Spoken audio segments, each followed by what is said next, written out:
নমস্কার বন্ধুরা, আমার চ্যানেলে আপনাদের স্বাগত। প্রতিদিনের মতো আজকেও একটা নতুন ধরনের ভিডিও নিয়ে এসেছি। রোজ রোজ মুসুর ডাল খেতে ভালো লাগে না, তাই আজকে মুসুর ডাল আর ডিম দিয়ে একটা ইউনিক ধরনের রেসিপি রান্না করব। তো চলুন দেখে নেওয়া যাক আমি কিভাবে এই রেসিপিটা রান্না করি। এখানে নিয়েছি 100 গ্রাম মুসুর ডাল। ডালটাকে ভালো করে 3 থেকে 4 বার ধুয়ে নিচ্ছি। এখানে কড়াইতে জল দিয়েছি, জলটা গরম হয়ে গেছে। দিয়ে দিচ্ছি পরিমাণ মতো লবণ আর দিচ্ছি হলুদ গুঁড়ো। এরপর দিয়ে দিচ্ছি ধুয়ে রাখা মুসুর ডালটা।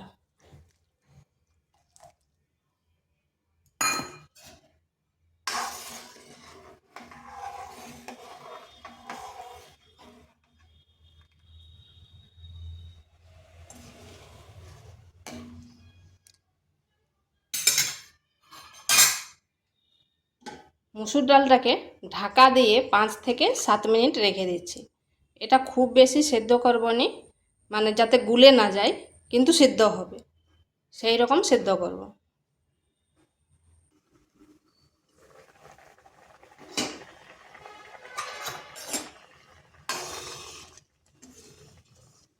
দেখুন ডালটা সেদ্ধ হয়ে গেছে, কিন্তু দানা দানা আছে। তো এটা হয়ে গেছে, এরপর নামিয়ে নেব।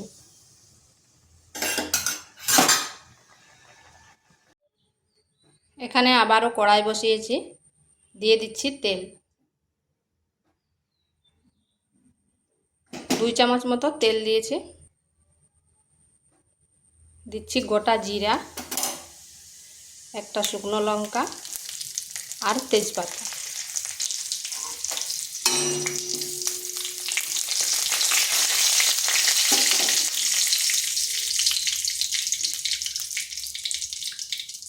ফোড়ন থেকে খুব সুন্দর গন্ধ বেরিয়েছে। এখন দিয়ে দিচ্ছি একটা পেঁয়াজ। বড় সাইজের একটা পেঁয়াজকে এইভাবে লম্বা লম্বা করে কেটে নিয়েছি। পেঁয়াজটাকে একটু ভেজে নেব।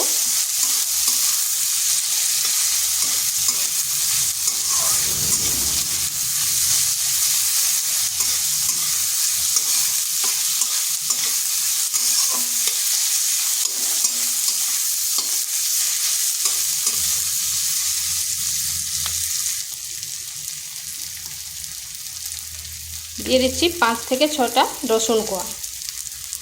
রসুনগুলোকে এইভাবে সরু সরু করে কেটে নিয়েছি।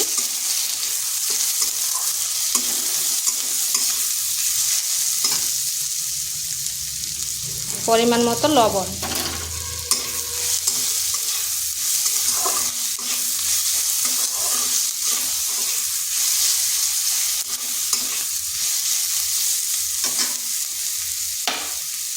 দিয়ে দিচ্ছি একটা টমেটো কুচি।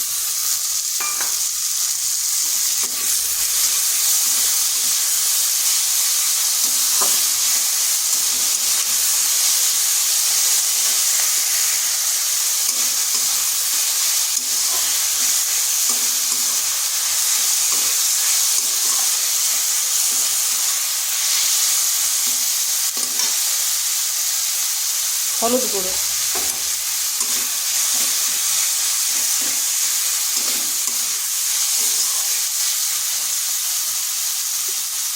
এখানে সামান্য একটু জল দিচ্ছি।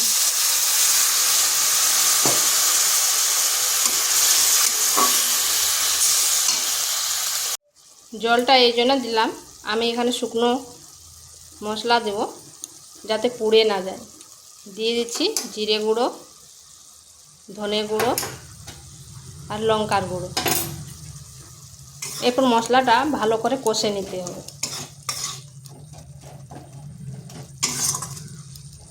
2 থেকে 3 মিনিট একটু সময় ধরে কষতে হবে, যাতে টমেটোটাও ভালোভাবে গলে যায়।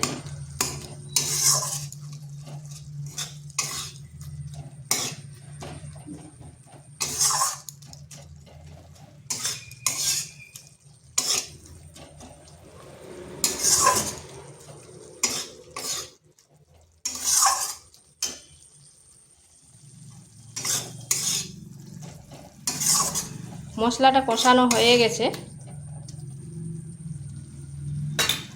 এখানে দিয়ে দিচ্ছি সেদ্ধ করে রাখা ডালটা।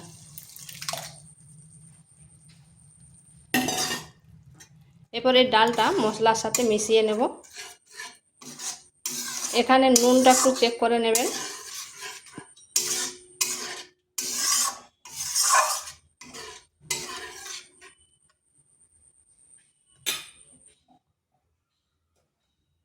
দিয়ে দিচ্ছি একটু জল।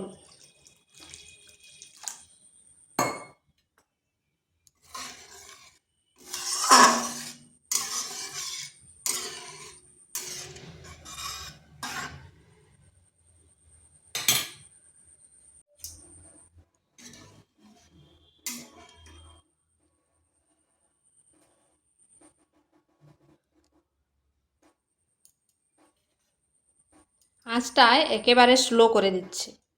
এরপর এখানে দিয়ে দিচ্ছি ডিম। ডিমটা হালকা করে এভাবে ছাড়তে হবে।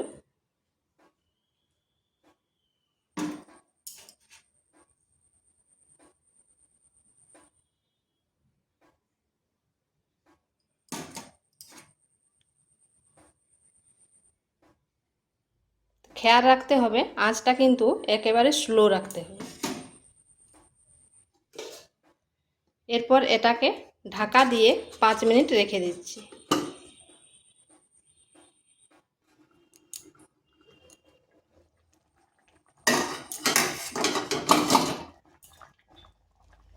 এরপর আলতোভাবে একটু এভাবে নেড়ে দিতে হবে। আর দেখুন ডিমটা কত সুন্দর আছে, কিন্তু আঁচটা স্লো আঁচে রাখতে হবে। যদি আঁচটা হাই আঁচে থাকে তাহলে কিন্তু ডিমটা ফেটে যাবে, চারদিকে ছড়িয়ে যাবে। দিয়ে দিচ্ছি 2টো কাঁচা লঙ্কা আর দিচ্ছি গরম মশলা।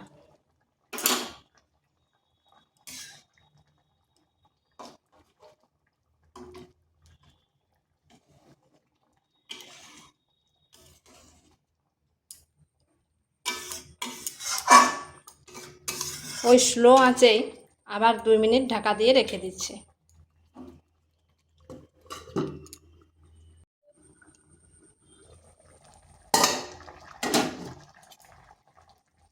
এটা হয়ে গেছে।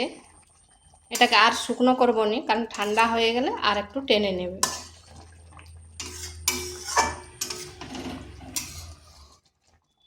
নামিয়ে আপনাদের দেখাচ্ছি। তো দেখুন বন্ধুরা কত সুন্দর হয়েছে, আর দেখতে কি দারুণ লাগছে, আর খেতেও কিন্তু দারুণ লাগে। এটা আপনারা ভাত বা রুটির সাথে খেতে পারেন। তো এইভাবে একবার বাড়িতে করে দেখবেন। আর ভিডিওটা ভালো লাগলে লাইক, শেয়ার, কমেন্ট অবশ্যই করবেন। আর নিত্য নতুন রেসিপি পাওয়ার জন্য চ্যানেলটিকে সাবস্ক্রাইব করবেন।